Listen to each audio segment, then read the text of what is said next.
Hello मी संध्या कुलकर्णी। आज म्हटलं तुम्हाला दुधी भोपळ्याची भाजी दाखवावी, पण ही भाजी बिना कांदा लसणाची आणि मसाला भाजी आहे। विषय म्हणजे मसाल्याची भाजी पण बिना कांदा लसणाची। तर मी ही कशी करते भाजी, इतकी सुंदर होते ही भाजी, खूप छान होते। तुम्हाला वाटणार नाही की याच्यात कांदा लसण घातलेला नाहीये, असं कळत पण नाही आपल्याला, इतकी छान होती ही भाजी। तर आता याला लागणारं साहित्य सांगते। हा दुधी भोपळा आणि टमाटा, पिकलेला टमाटा मी छान धुवून स्वच्छ चिरून घेतलाय, मोठे मोठे फोडी केले। आलं आणि याच्यात काजू घेतलेत मी। ही हळद आहे, हे डाळीचं पीठ आहे, हा गोडा मसाला आहे, हे तिखट आहे,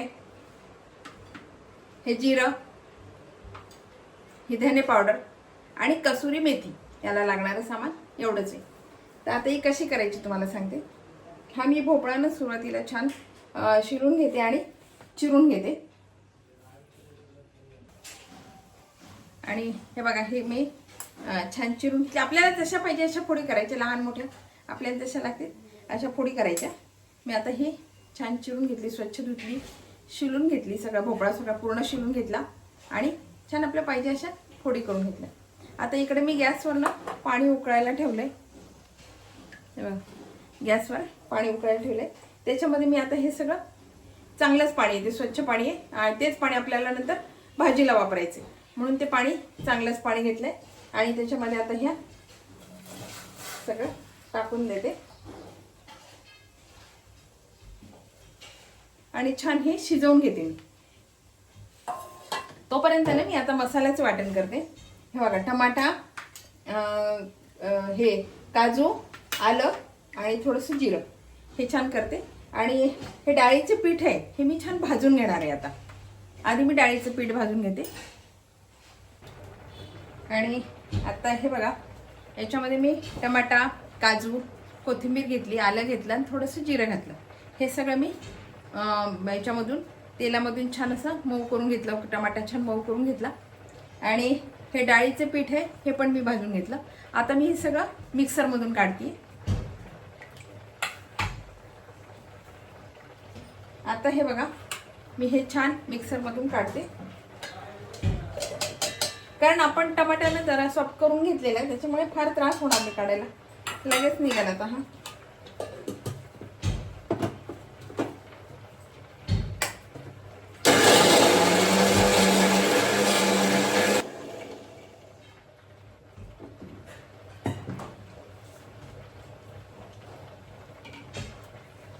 आणि याच्यामध्येच मी हे डाळीचं पीठ जे आहे हे भाजून घेतलेले, हे पण याच्यात टाकते।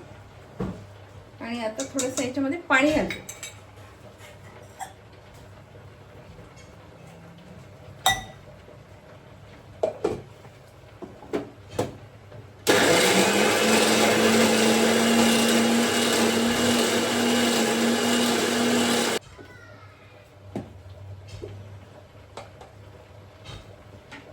आणि हे बघा, आपलं छान बारीक झालंय। पाणी अगदी किंचितसं घातलं, नसतं घातलं तरी चाललं असतं, पण म्हटलं घालावं थोडं पाणी, कारण डाळीचं पीठ घातलं ना, म्हणून थोडंसं पाणी घातलं। आता हे सगळं काढून घेते मी। आणि हे बघा, आता मी हा भोपळा छान शिजवून घेतला आणि ते पाणी पण आता वापरणार आहे मी। थोडंच पाणी घातलं होतं त्याच्यामध्ये, छान आता हा शिजवून घेतलेला भोपळा। आता इकडे कढई ठेवली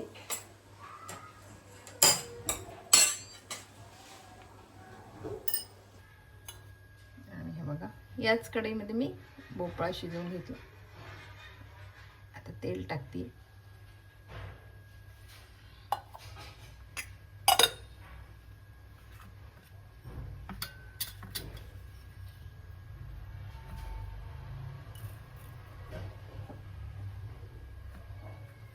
हे जिरं,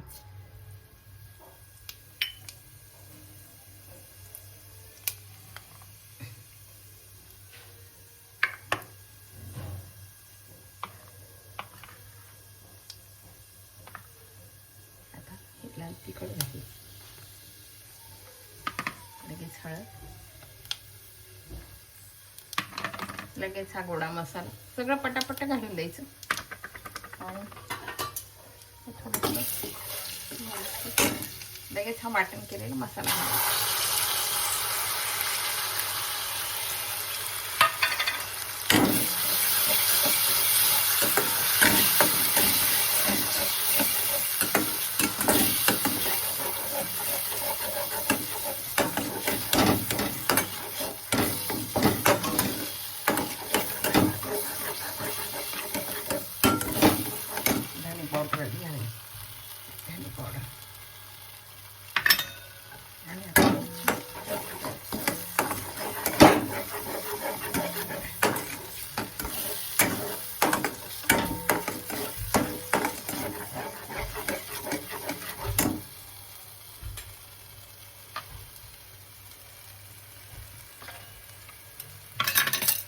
वाटणाचं पाणी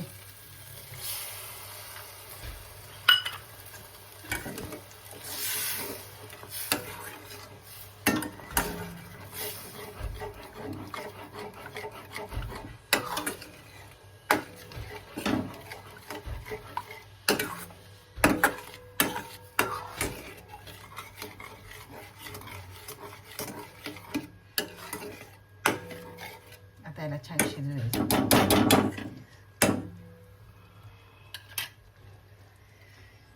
आता याला छान तेल सुटले.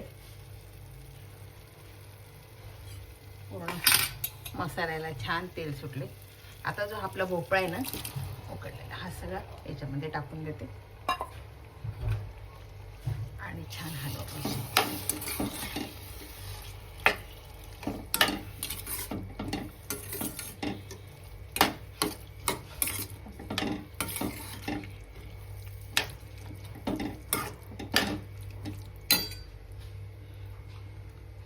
वाटणाचं पाणी राहिलंय ते पण टाकून देते. आपल्याला आता पाहिजे ना थोडा घट्ट आणि ठेवायचा.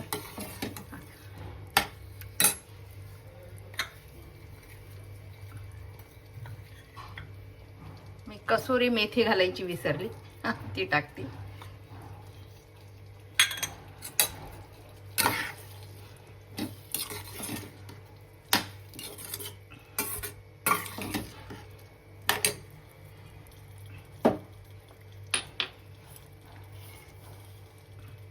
आणि मीठ.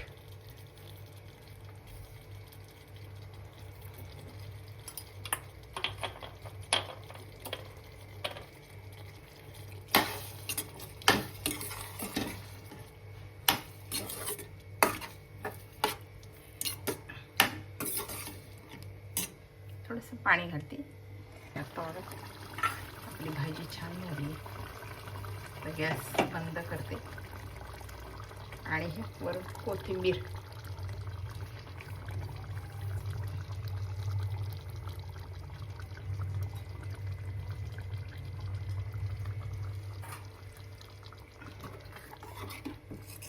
आपली भाजी तयार आहे.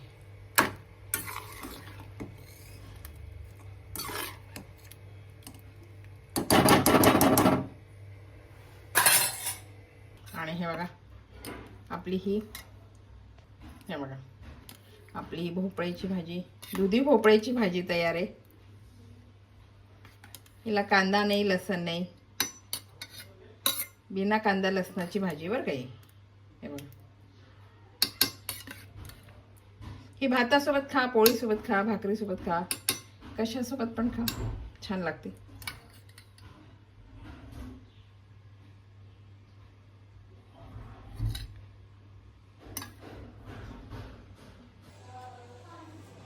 हे बघा ही दुधी भोपळ्याची भाजी इतकी छान होते ना, कोणी म्हणणार नाही याच्यामध्ये कांदा लसण घातलेला नाहीये. अजिबात कळत नाही. खाताना तर माणसाच्या लक्षातच येत नाही की याच्यामध्ये कांदा लसण नाही. चवीला इतकी छान लागते. आणि लहान पोरांना जर सांगितलं की दुधी भोपळ्याचे तर कळलं नाही तर कळणार पण नाही पोरांना की दुधी भोपळ्याची भाजी. आवडीनं खातील. जे खात नसतील ना ते पण आवडीनं खातील. खूप सुंदर येते भाजी. आणि ही भाजी आपण कशासोबत पण खाऊ शकतो. भातासोबत, भाकरीसोबत, पोळीसोबत, कशासोबत पण खाऊ शकतो. कारण जितके पातळ पाहिजे तुम्हाला तितके पातळ करू शकता. आणि काजू घातले याच्यामध्ये. तुम्हाला जर घालायचे नसतील बा, काजू नाहीये, आता शेंगदाणे पण काजू नाहीये. शेंगदाणे सगळ्यांच्या घरात असतात पण शक्यतो काजू कोणी फार ठेवत नाही तर नसतील काजू तर ते शेंगदाणे भिजत घालायचे, त्याचे सालं काढायचे आणि ते घालायचे. काहीही हरकत नाही, लक्षात पण येणार नाही की काजू आहे की शेंगदाणे. ते पण खूप छान लागतात. फक्त सालं काढून घ्यायचे, भिजत घालायचे आणि सालं काढून घ्यायचे आणि मग वापरायचे. ते खूप छान लागतात. बघा ही रेसिपी तुम्हाला कशी वाटली, आवडली का? आवडली असेल तर लाईक करा, शेअर करा, सबस्क्राईब करा, म्हणजे माझे असे नवीन नवीन व्हिडिओ तुम्हाला बघायला मिळतील. बाय. आणि करून बघा, खूप छान लागते बिना कांदा लसणाची भाजी, खूप सुंदर लागते. बाय.